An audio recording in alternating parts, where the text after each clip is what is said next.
लगातार बनी रहे। आगे एक और अहम खबर को लेकर हम चर्चा करेंगे। तो एक तरफ मध्य प्रदेश कांग्रेस के जो तमाम नेता हैं वो राहुल गांधी की भारत जोड़ो यात्रा की तैयारियां कर रहे हैं। इधर एक और तस्वीर आई है, पीसीसी चीफ कमलनाथ के जन्मदिन से पहले का एक वीडियो सामने आया है। इसमें कमलनाथ एक मंदिर नुमा केक काटते नजर आ रहे हैं। इस वीडियो के सामने आने के बाद बीजेपी ने कमलनाथ पर निशाना साधा। सीएम शिवराज ने केक काटने पर कमलनाथ पर तंज कसा है। मुंह में राम बगल में छुरी, जाकी रही भावना जैसी। अब बताइए, केक में हनुमान जी बनाए जाते हैं? ये सनातन परंपरा का अपमान नहीं है? हनुमान जी को आप केक पे बना रहे हैं और केक काट रहे हैं। ये अपमान है हिंदू धर्म का, सनातन परंपरा का, जिसको ये समाज स्वीकार नहीं करे। और इस मुद्दे पर कांग्रेस का क्या कुछ कहना है वो भी आपको सुनवा देते हैं।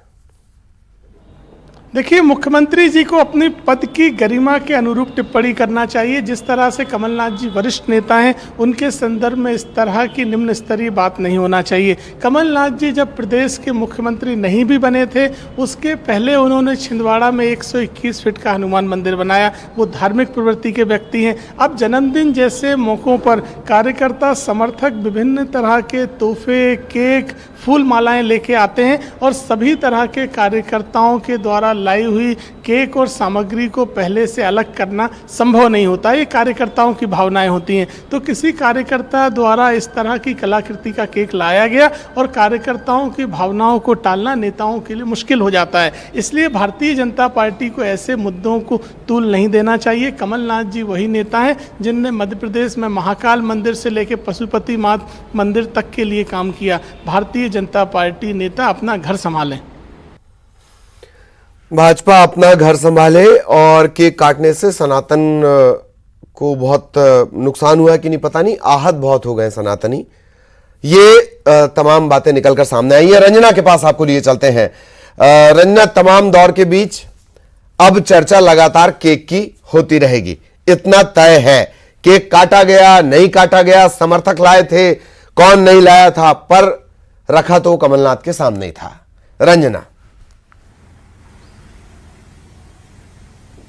जी ललित, बिल्कुल सही कहा आपने, क्योंकि अब बैठे बैठाए कांग्रेस ने, भारतीय जनता पार्टी और अन्य राजनीतिक दलों को एक मुद्दा जरूर दे दिया है, खास करके क्योंकि अगर बात करें तो लोग और जो पूरा देश है धार्मिक आस्थाओं का ही देश है। और जाहिर सी बात है कि धार्मिक आस्थाओं की अगर इस तरीके से बात होगी तो लोग आहत जरूर होंगे। और खास करके जब पीसीसी चीफ कमलनाथ इस तरीके से केक काटेंगे तो विवाद तो जरूर गहराएगा। लेकिन ये है कि जब चुनाव नजदीक है और जब खुद पीसीसी चीफ कमलनाथ अपने आप को हनुमान भक्त बताते हैं, हनुमान जो मंदिर है उन्होंने बनाया है, लेकिन इस तरीके से अगर ये केक वहां पर काटा गया है तो जाहिर सी बात है कि धार्मिक आस्थाओं से जो आहत करने वाला जरूर ये जो पूरा वाकया है यहाँ पर निकलकर सामने आया। और इसको लेकर चाहे भारतीय जनता पार्टी के तमाम नेताओं की बात करें जिन्होंने ये भी कहा है कि ये सिर्फ और सिर्फ हनुमान भक्त होने का दिखावा करते हैं, लेकिन जिस तरीके से केक उन्होंने काटा है वो जाहिर करता है कि वो कहीं से भी भक्त नहीं है, सिर्फ अपने ऊपर जो चोला है वो ओढ़े हुए हैं।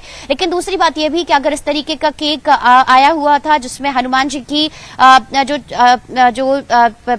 जो उसमें छवि भी लगाई गई थी, तो ऐसे में जब आने वाले दिनों में चुनाव भी है तो इस तरीके की जो विवाद है इनसे दूर रहने में ही भलाई है, क्योंकि बहुत बड़ा वर्ग है जो इन बातों को बहुत हद तक आहत भी करता है और एक तरह से प्रभावित भी करता है। तो ऐसे में अगर देखा जाए ये जो मुद्दा जिस तरीके से विवाद अभी उछला है तो कांग्रेस को कहीं ना कहीं थोड़ा सा नुकसान जरूर उठाना पड़ सकता है। ललित, जाहिर तौर पर किसी अति उत्साही कार्यकर्ता की बात कर ली जाए या जिसने भी केक बनाया है, 4 लेयर का ये केक है। वैसे केक की सियासत मध्य प्रदेश के छिंदवाड़ा से बहुत पुरानी भी है।